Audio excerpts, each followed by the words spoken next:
Louvado seja nosso Senhor Jesus Cristo, para sempre seja louvado. Seja bem-vindo mais uma vez ao canal Denis o Católico. Meus amados irmãos, eu estava aqui lendo a Bíblia, lendo também alguns textos, algumas partes, pois eu já li ele completamente, do livro Contra as Heresias de Santo Irineu de Lyon. E de repente me veio um pensamento de fazer esse vídeo aqui. Por quê? Porque lendo a Bíblia e vendo a ação de Deus para salvar a humanidade, a gente consegue ver que Deus, isso me trouxe a atenção ali no encontro de Jesus com Levi, com Mateus, o publicano, o cobrador de impostos. E quando Jesus vê Levi, Jesus diz a Levi que está sentado na cobradoria de imposto. E Jesus diz a Levi: vem e me segue. Levi logo se levanta e, levantando, segue Jesus imediatamente.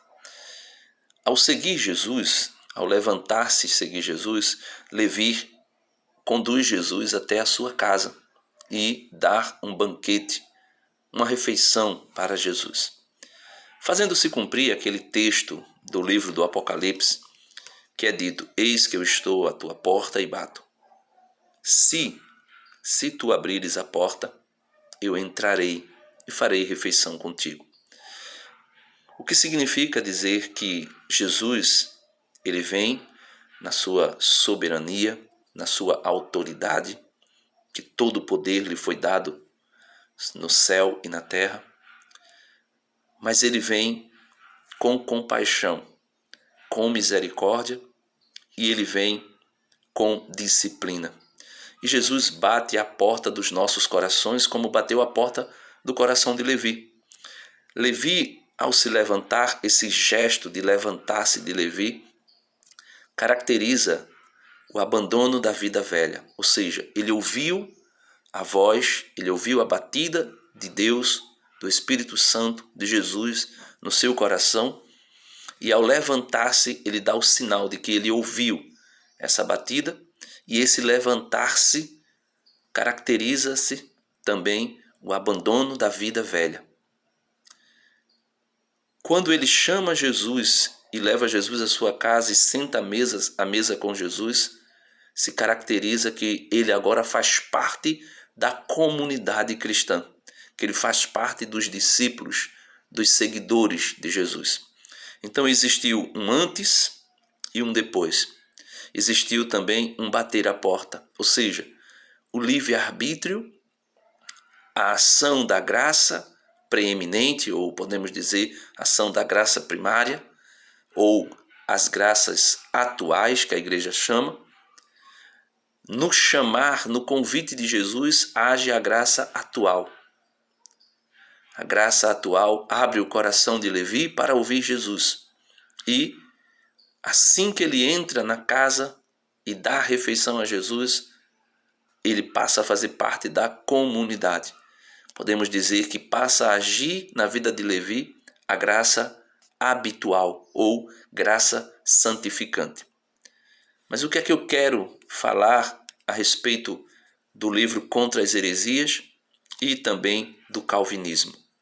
Eu quero falar o seguinte: todo o livro Contra as Heresias que Santo Irineu de Lyon escreve, e é um volume bem robusto, Santo Irineu de Lyon faz questão de mostrar como e qual é, vamos dizer assim, qual é a organização doutrinal do gnosticismo, e Santo Irineu mostrando toda a sua estrutura doutrinária. Depois ele vai refutar essa doutrina, esse pensamento, essa chamada gnose. Mas aonde está o miolo, o centro dessa doutrina gnóstica? É o seguinte: deixando de lado a característica primária de que eles vão dizer que Deus, o Deus Criador, não criou o mundo físico. Quem teria criado o mundo físico seria um demiurgo, ou seja, um éon que foi gerado por uma outra éon chamada Sofia, fora do mundo espiritual, fora do preloma. Isso é um pouco complicado, mas se você ler Contra as Heresias de Santo Irineu, você vai entender. Porque o protopai, ou seja, o pai de todos, Deus, que a gente chama de Deus Pai, que não é o mesmo que o gnosticismo ensina, o protopai gerou um éon, o primeiro éon, né? E depois esse éon que foi gerado, todo éon que é gerado, ele tem em si mesmo, poderíamos dizer, uma parte masculina e uma parte feminina, mas vamos dizer que é uma forma de emanar de si mesmo outro, gerar outro. Então o pai havia gerado o primeiro éon geraria outro, porque todos que foram gerados tinham características, poderíamos dizer, masculina e feminina. Mas como são seres espirituais, não caberia essa nomenclatura de masculino e feminino. Mas tinha essa potência de gerar outro. E assim foi gerado 30 éons. E uma éon chamada Sofia, que desejou ardentemente conhecer o protopai. Essa Sofia seria o último éon a ser gerado, ou melhor, o penúltimo. E essa Sofia, desejando ardentemente querer conhecer o pai, e o pai era, vamos dizer assim, que isolado, né? Que era impossível conhecê-lo, essa Sofia, ardendo em desejo em conhecer o pai, acabou sendo expulsa do preloma, do mundo espiritual. E fora do mundo espiritual, ela gera, nessa paixão de querer conhecer o pai, ela acaba gerando outro éon fora do preloma, fora do mundo espiritual. E gera aí o chamado demiurgo. E esse demiurgo é o criador do mundo físico. E por isso toda a matéria para os gnósticos era má. E por isso eles não aceitavam, por exemplo, a ideia de que Jesus, o Filho de Deus, teria se encarnado. Também eles não aceitam a possibilidade de Deus ter criado o mundo físico, porque a matéria é má. Por que eu falei isso? Então o que é que acontece? Os mestres gnósticos, que são muitos, tem muitas escolas gnósticas, eles diziam que, de uma forma predestinada, veja, era uma predestinação. Deus, o Pai de todos, o protopai, revelava o segredo do preloma, ou seja, vamos dizer assim, a doutrina do mundo espiritual a estes mestres gnósticos. E eles tinham sido predestinados para receber essa revelação e levar outros que também eram predestinados a viver no preloma, no mundo espiritual, quando fossem libertos do mundo físico, do corpo físico, da matéria. E, inclusive, eles chegavam a fazer jejuns, penitências severas, principalmente no comer, para se libertar de tudo aquilo que era físico, de tudo aquilo que era material. Inclusive, eles faziam jejuns para parar de comer até morrer. Eles se consideravam os predestinados pela soberania do protopai. E eles se consideravam os únicos eleitos desde toda a eternidade para ir morar no preloma. Então, esses gnósticos, eles eram chamados de pneumáticos, aqueles que recebiam a revelação do mundo espiritual, aqueles que recebiam a doutrina do mundo chamado preloma, onde estavam os éons. E eles, depois que fossem libertos do mundo físico, do corpo físico, eles iriam para esse lugar, para esse mundo espiritual chamado preloma. E segundo eles, somente aqueles que adquirissem a gnose, ou seja, o conhecimento dos mistérios escondidos e ocultos que o protopai revelou apenas aos pneumáticos, apenas aqueles que eram espirituais, uma pequena porção da sociedade. Então, essa é a doutrina gnóstica. E eu fiquei pensando, meus irmãos, Calvino ressuscita a doutrina gnóstica. O calvinismo é uma nova face do gnosticismo. O que é que diz Calvino? Calvino vai dizer que Deus, na sua soberania, antes que o mundo fosse criado, usando aquela passagem que está em Efésios capítulo 1, dizendo que Deus nos predestinou antes da fundação do mundo para sermos conforme a imagem do seu Filho. E esse predestinar não é predestinar a sermos conforme a imagem do Filho somente.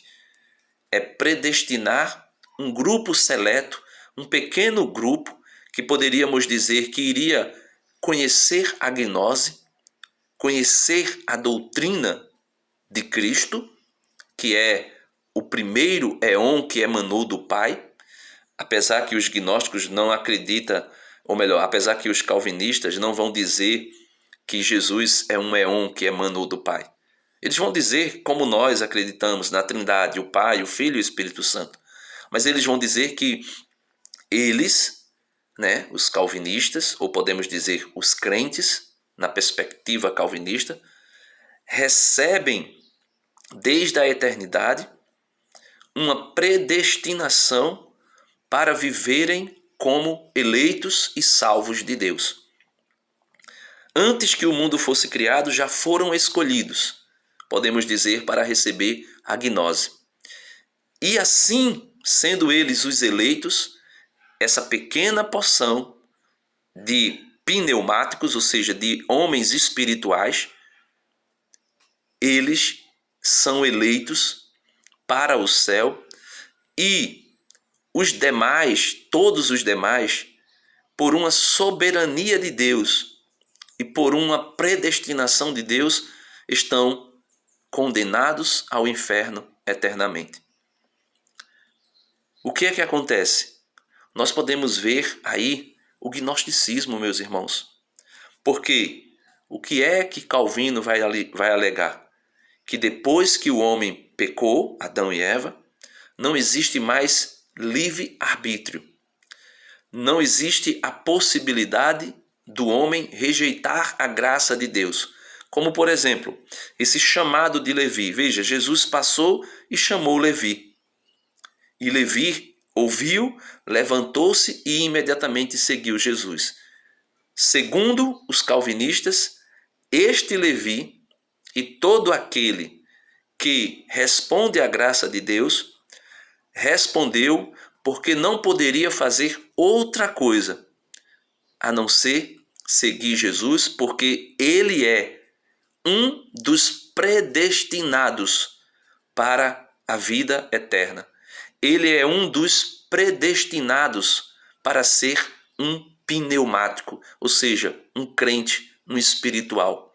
Ele é um dos predestinados para receber a doutrina, a gnose de Cristo Jesus. E ele não poderia jamais dizer ao contrário. Por quê? Segundo a doutrina calvinista, todo aquele que foi predestinado para o mundo espiritual, ou seja, para o céu, para ser salvo, não pode de forma alguma dizer não, porque não tem mais o livre-arbítrio. Eles chegam a dizer que tem uma livre agência, que agem livremente, porém essa liberdade é limitada.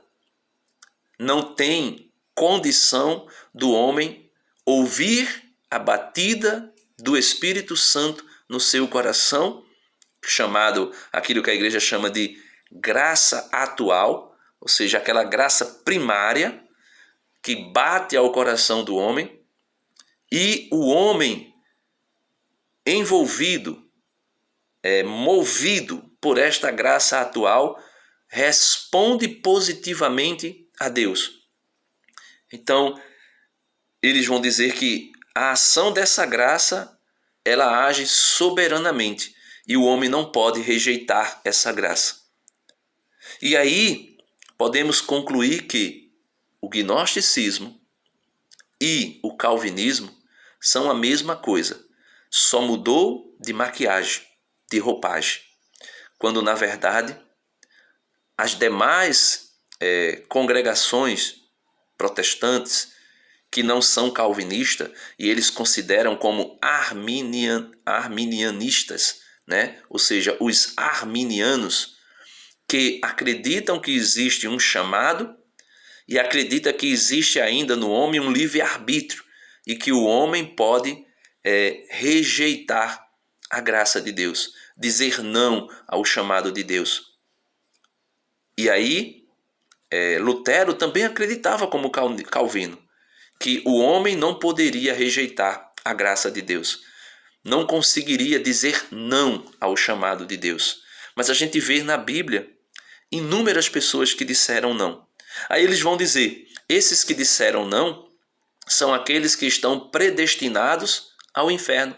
São aqueles que estão predestinados, de alguma forma, antes que o mundo fosse criado, pela soberania de Deus, de rejeitar Deus até o fim. Veja que semelhança da heresia gnóstica que foi combatida. Veja que semelhança com o pensamento dos pneumáticos gnósticos. E eles pensam, os calvinistas, que são os eleitos de Deus. E que, de forma impossível, né, podemos assim dizer, seria dado um destino distinto àqueles que foram predestinados. Só que nós fomos predestinados para ser conforme a imagem de nosso Senhor Jesus Cristo. Contanto que a gente escuta a batida do Espírito Santo na porta do nosso coração e façamos como Levi fez. Levantar-se e dizer, eis-me aqui, Senhor. Faça-se em mim segundo a tua vontade, como disse a Santíssima Virgem Maria. Para os gnósticos, aqueles que conheceram a gnose e se tornaram pneumáticos, não tem como se perder mais. Ao contrário, já estão salvos, já são parte do preloma antes que o mundo tivesse sido criado. Para os calvinistas, não existe como alguém dizer não à graça de Deus, não tem como rejeitar o chamado de Deus, que aquele grupo seleto, escolhido antes da fundação do mundo, será salvo de um jeito ou de outro. Mesmo que a pessoa, mesmo que a pessoa não quisesse ser salvo, eles vão dizer que Deus mandaria uma graça irresistível e aquela pessoa iria aceitar Jesus, porque é uma predestinada para viver no preloma, para viver no céu, para viver no mundo espiritual. Por isso, meus irmãos, nós precisamos entrar no pensamento dos pais da igreja. Santo Irineu combateu isso. Santo Irineu dizia que a gnose, que os homens que se achavam pneumáticos e eleitos por Deus, na verdade, eram charlatões. Eram pessoas que deturpavam o evangelho segundo as suas meras fantasias e faziam com que o evangelho caísse em descrédito. E muitas pessoas acabaram deixando a graça, acabaram deixando o verdadeiro evangelho e seguia doutrinas erradas. Santo Inácio de Antioquia combateu isso. São Policarpo de Esmirna, que viveu com Santo Irineu, também combateu isso.